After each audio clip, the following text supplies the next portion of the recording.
Good morning. We are one.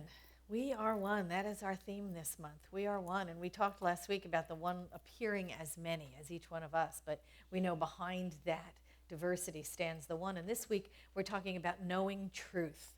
Knowing truth. And we do know truth when we hear it. We know truth when we're immersed in it. We get it, on a visceral level, when we are hearing it or seeing it or feeling it, we know truth. When we are taken away by a beautiful piece of music, we know that that's truth. When we're sitting at the beach and looking at a sunset, we know that's truth. That's God is beauty. We recognize truth all around when we see it. And as we are here in this faith tradition, this philosophy of religious science, we know that the science of mind of spirit is truth. We know that Ernest Holmes, that's what he did. He spent his lifetime just reading about different religions and weaving all of those universal truths that are found throughout all different religions into this one faith philosophy that we practice. So we know about that, and we know that that is truth. We know the core concepts of that are truth in our movement. We know that God is all there is, right? Core concept 1, God is all there is. God is triune in nature, spirit, soul, and body. We are that, and we know the core concept of strength through prayer, the divine creative process. We recognize these things as truth. Our body resonates with them. The golden rule, we know the golden rule. We know it as truth, right? Do unto others. There are many, many truths that we hear, and we just recognize them. That seed of perfection that is nestled within us, it resonates with the truth when it hears us, And then, of course, there are some other things. There's lots and lots of codes and corollaries and rules that we hear in our daily life, right? There's other things. There's like laws. There's Murphy's Law, right? You've heard that too. I don't know if it's a truth or not. Murphy's Law. If anything can possibly go wrong, it will. And at the worst possible moment, right? That's the little corollary at the end of it. There's Ettore observation, which states that the other line always moves faster. Always. There's Bob's Law, which also is truth. But Bob's Law states you always find something in the last place you look. But that one is true, because once you find it, you stop looking for it. So it really is true. You always find it in the last place you look. There's Manly's maxim, which I love. Logic is a systematic method of coming to the wrong conclusion with confidence. I love it. There's Can's maxim, which says, when all else fails, read the instructions. There's Troutman's postulate for computer programming, and I know this one. Profanity is the one language understood by all programmers. Absolutely. There's Brooks' Law, which states that adding manpower to a late project makes it later. It also goes by another name, which is 9 pregnant women will not get you a baby in 1 month. Doesn't work that way. There's Finagle's 4th law, which says once a job is fouled up, anything done to improvement only makes it worse. And Angela's law, if you try to please everybody, nobody likes it. Yeah, I hear it's true, right? And here's Hanlon's razor. Never attribute to malice anything which can be adequately explained by stupidity. And finally, there's Boyle's 7th law. The odds of the bread landing butter side down is directly proportional to the price of the carpet. So yeah, are these universal laws? I don't know if they're laws. Okay, but what I do know is that they're observations that we make, aren't they? They are maybe not knowing truth, but these postulates and laws and corollaries and razors, they are observations. They are anecdotal evidence we have of living in a life in conditions, in the state of the condition, right? They're not universal truths, but they are observations that we make regarding conditions. as our life is unfolding in the physical world. So then you might ask, okay, so if they're not truth, they're facts, right? They're not exactly truths. So what is truth? And Ernest Holmes said it this way in the New Thought Dictionary. He said, truth in the universal sense, the truth means God. That's it. The truth means God, spirit, reality. In a lesser sense, the word truth designates anything that's true, like a psychological truth, a spiritual truth, or a physical truth. So if we're talking about a psychological truth, we're talking about our consciousness, right? Our being an individualized expression of the whole life of God. But we are individualizing. We are expressing the one life of God as an individualized unit. I remember when my kids were young, they used to call us parental units. We have to go ask the parental units if we can go. Okay, so that's what that spiritual truth is, right? We are individualized. The psychological truth is there is id, ego, superego, right? We are an individualized expression. We know of ourselves as one, as an individual unit, even though we know that we are one with the whole. So spiritual truths, well, I'll be discussing that in just a few minutes because there's tons of spiritual truths too, right? Like the core concepts and like those universal principles that Ernest Holmes wrote about. And then there are physical truths that we know. And those are electricity. Electricity is a physical truth. It's the way things work. The sun rises in the east. That is a physical truth. Gravity is a physical truth. These things work all the time, every time. They don't ever work differently for anybody else, and they don't stop or they don't suspend themselves. Physical truths are physical truths. The ocean tides being controlled by the moon. All those kinds of things are physical truths. Hurricanes. When the physical world came into being, it came into being with certain physical laws that govern it. And those are physical truths. And when spirit incarnated itself into form as humans, we are subject to laws also. Psychological, physical, spiritual. And time. Yeah, time is in there too. Let's throw time in. What the heck? We're governed by that also, even though we kind of made it up.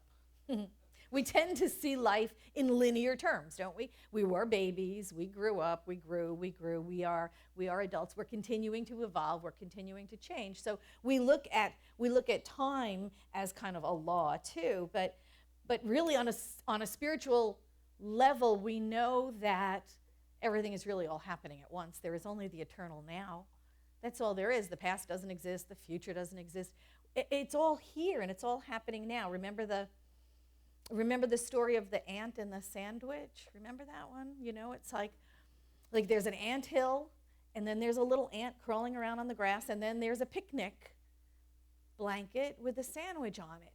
And there's the little ant, kind of walking along in the grass. And if you stand there and if you look down on it, you're looking at the ant's entire expression of life, right? The anthill, you're looking at the ant's past. That's where he came from. You're looking at the ant's present. He's kind of wandering around in the grass. And you're looking at the ant's future, that sandwich that he's eventually going to get to. So past, present, and future all coexist. Although to the ant, it's going to be an entire day's journey. We can look at it and go, oh, there's the ant's past, the ant's present, and the ant's future all at once. And that's the way God sees our life. There is no past and no future. It's all unfolding at once. At some level of consciousness, they're all one. So that's another spiritual truth. I didn't mean to make your brain hurt, but really at some level, it's all happening at the same time. So there are spiritual truths. So let's talk about those spiritual truths. The truth is we are spirit, 100%. That's it. Core concept 1, God is all there is. So we are that. The truth of us is that we're 100% spirit. That's it. That is the only truth that there is to us. We are temporarily housed in a physical body that's going to last, a certain amount of time. But the truth of us is we are 100% spirit. You are not your body. I know you've gotten attached to it. You love it. You see it every day in the mirror. You take care of it. That's a good thing. You wash it, you dry it, you cart it around with you wherever you go. But it is not who you are. Your body is an effect. That's it. Your body is an effect of consciousness. That's all it is. It's a condition. It's a temporary condition. And you are housed within it. You've used it to get around. It is your vehicle of expression for now. But it's not the truth of you. It's simply a condition. And like all conditions, it's going to change, isn't it? Hasn't it? Right? I don't know any of us that are still at our birth weight. Although it's like so good to think about. Right? We're not 12. Oh my God, she's gotten back to her birth weight. She looks so good. It's like it's just not possible. We grow, we change, we grow, we change. And even when we get to be adults, and we always thought, oh my God, when we got to be older, when we got to be big and full grown, we would stop, right? And we found out we don't stop changing. We continue to change and continue to change, right? You wake up in the morning and you go, where'd that come from? That wasn't there yesterday. What's that dot doing there? We constantly change. Conditions come and go. Nothing in this physical world is meant to stay. It all rises and falls. Your body is the same exact thing. Countries rise and fall. Empires rise and fall. The thing we know about the physical world is that nothing is here to stay.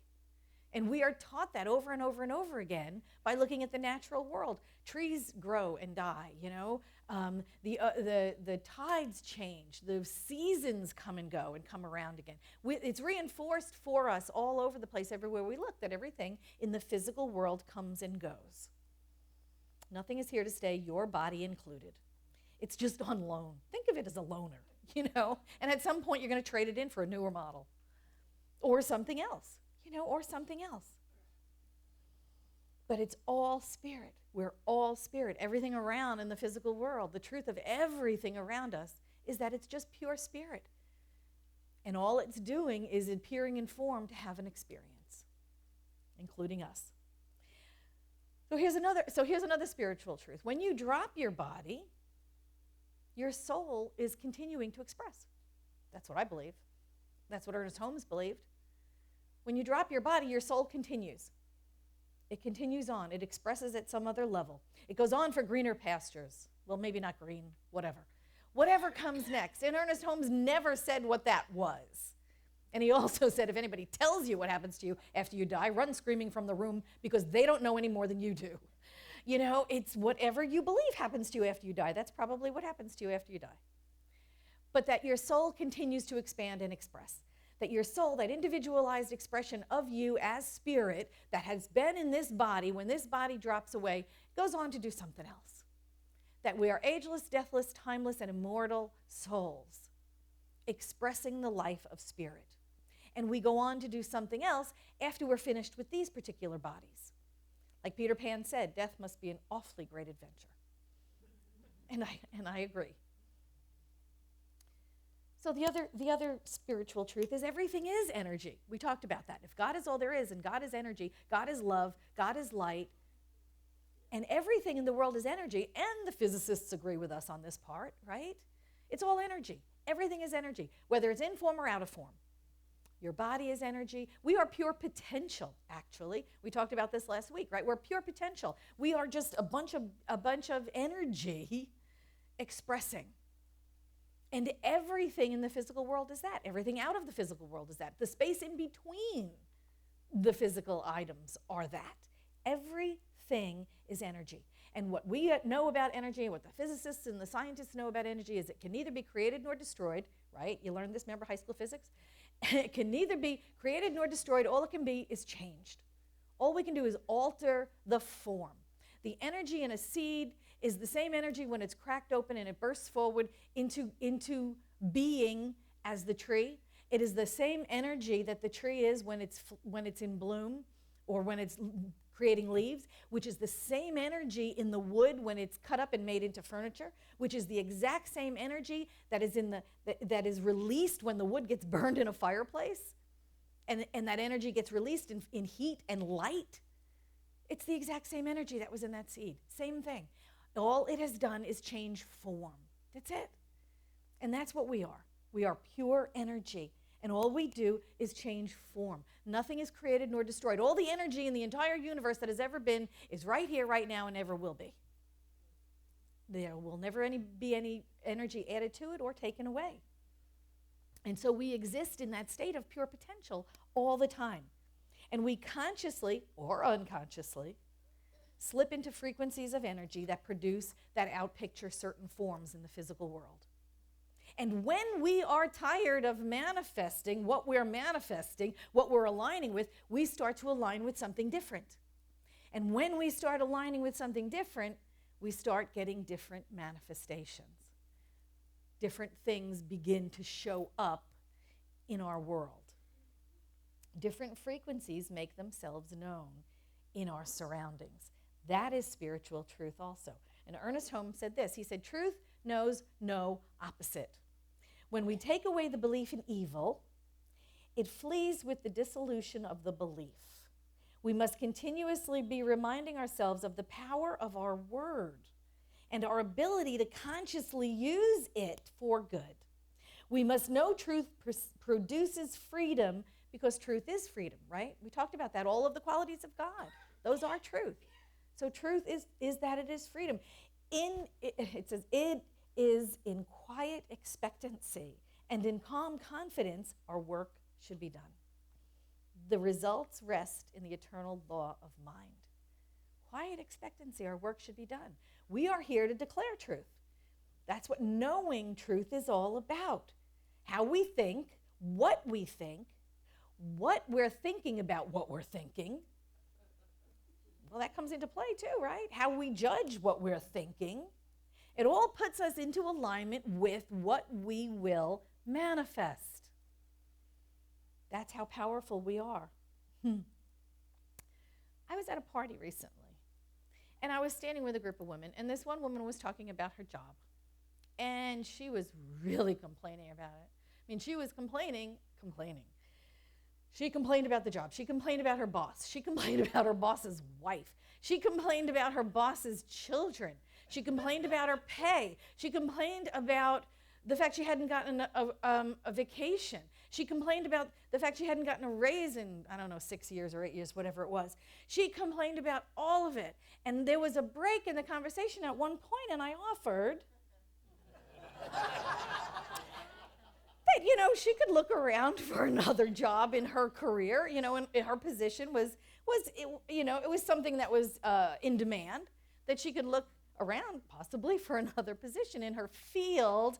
And she said to me, and I swear to God, this is truth, she said to me, "Are you kidding me? I could never find another job as good as this one."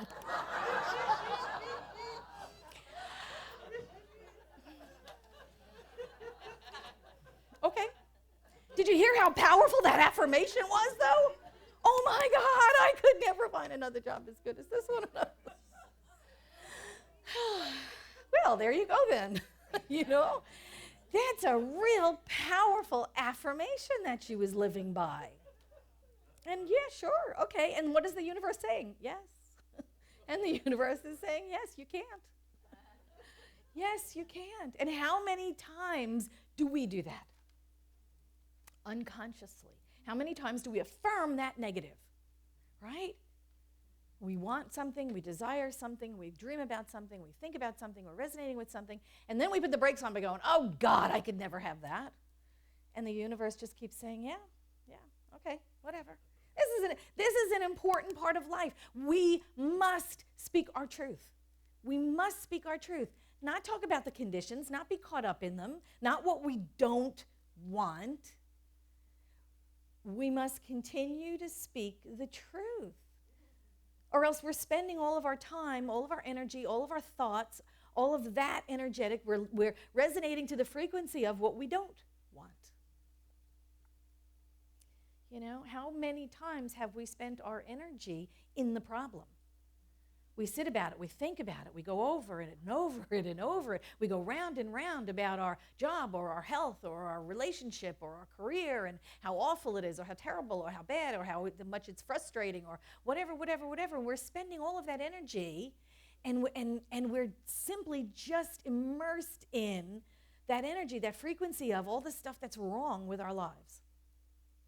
all the stuff that's wrong. And here's what I know. Complaining locks the system to us.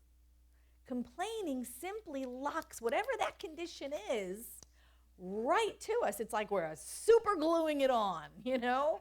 You might as well just say, hey, I'm signing up for more of this, because all I'm doing is complaining about it. And so that's all the universe can do, is reflect back to us what we're sending out. So when we're complaining to anybody around that'll listen to us, like the lady at the party, when we're complaining about the state of our life, all we're doing is saying, sign me up, baby. I want more of that. I want more of that. Now, I'm not saying that we deny the facts. We're not about being in denial. Denial is not a river in Egypt. I know that. So we're not about denying what is. What we are about is looking at it and saying, there's a greater truth to be known here. There's something greater here than what I'm experiencing. There's more to this than meets the eye. The condition is just the condition. And what do we know about conditions? Going back to our bodies, right? What do we know about conditions? They're always changing. So this condition, whatever it is, I know it is meant to pass. It is not meant to stay. So there is more to be revealed here. There is a greater truth to be known here. So we're not about denying what is. We're just saying there's something better underneath this. There is more to this. There is more to me. We look the condition in the eye. We don't deny it. But we say, this is not a truth. This is a temporary condition. So what is the greater truth to be known? And what we know is, I am right here, right now, discovering the greater truth. We put ourselves right in the stream of that pure potential by saying, I know right here and right now something greater is happening, is unfolding. And Ernest Holmes said, when you want to do the big thing, get that mental pattern, make it perfect, know just what it means, enlarge your thought. And then he also goes on to say, keep it to yourself. I love that. Oh, pass it over to the creative power behind all things. Wait and listen. And when the impression comes, follow it with assurance, because it always comes. And then he goes on to say, again, don't talk to anybody about it. And then he said, don't listen to the negative talk around you. Don't pay attention to the negative around you. And you will succeed where others fail. Perfect sense, yes? It makes perfect sense. It's not about denying the negative. It's about affirming the positive. It's not about denying what's going on. It's just saying there's more here. There's more here. I know my greater good, and I know my greater good is on its way. And I know it's unfolding perfectly. We go back to the first truth. We go back to that core concept 1. God is all there is. If God is all there is, it's all energy. It's all energy. It's all love. It's all spirit. It's all there is to us. We are those immortal souls that have been placed temporarily in the body. We get to use this incredible, incredible power and energy. We get to direct it purposefully and change the conditions around us. We are spirit, soul, body. The divine creative process is spirit, soul, body. We get to use this incredible process because we know what? It responds to our thoughts and it outpictures according to our predominant beliefs. Predominant beliefs means, where do you spend all of your mind energy? Where is your default setting? You know, you can't just pray for 5 minutes in the morning, oh, I'm whole, perfect, and complete, and I got everything I want, and then spend the rest of the day complaining about how awful it is. That's your predominant belief, not the 5 minutes of prayer. So what's going to outpicture? The predominant belief. That's what Ernest Holmes told us, the predominant belief. So it is up to us to stand in the truth. Doesn't matter what anybody else believes. It doesn't matter what the people around the water cooler are saying. and the economy sucks, and this is bad, and everything's horrible, and it's going to hell, and the earth is going to be destroyed in 10 years. It's like that doesn't matter. When you're standing in your truth, you need to just reverse yourself in the law, like Ernest Holmes said. Reverse your position in the law, know your own truth, and speak from that. Speak only truth. Because what happens is that human race consciousness that flows through us and around us and all over winds up taking our attention, doesn't it? How many times have you heard on the TV lately, it's cold and flu season? I love that one. That's my favorite. It's cold and flu season. You better stock up on NyQuil or whatever. NyQuil, Benadryl, this pill, that pill. Get your flu shot. But for God's sakes, you're going to die without your flu shot. This is human race consciousness. This is the kind of stuff that we stand in our truth and we know, that's not the truth of me. It's not the truth of us.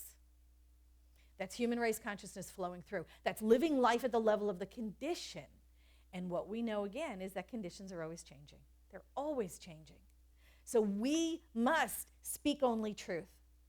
And to our own amazement, when we speak only truth, and shut up about the rest of the stuff, just shut up about it.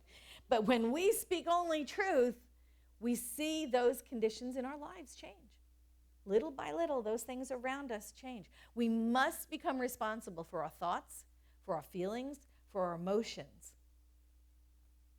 We must become responsible for them. I remember Jacob Glass one Saturday said, boy, if we had a bullhorn on our foreheads and it would just broadcast every thought we have, we'd be able to control our thoughts really, really well. Think about it. We would be able to do that. And really, honestly, we're the only ones in there. So it is up to us to control our thoughts. We can know a greater truth about ourselves. We can know a greater truth about our lives. We must stand in the truth of peace in the midst of chaos. We have to stand and know the truth of peace in the midst of war. We have to know the truth of beauty in the midst of ugliness. We have to know the truth of abundance in the midst of lack. We have to know whatever is expressing at the level of the condition always changes. It always changes. And we stand in the truth of it. We stand in the vibration of truth of things, and then that is what the conditions evolve into. They become a reflection, not of our fears, but a reflection of the truth that we're standing in. And the truth is peace and joy and love and abundance and wisdom and all the rest of that stuff. All the rest of those truths we know. Ernest Holmes said this. He said, never lean on other people. You have your strength, and you have strength of your own that is great enough to do everything that is necessary. The Almighty has implanted genius within the soul of everyone. And what we need to do is unearth that inner genius and cause it to shine forth. That's the truth of us. That is the truth of every single one of us. We are here. We are spirit in form. We are genius at creating. We do it all the time. We do it all the time. We are genius at creating. Create the life of your dreams. That's knowing truth. Thank you.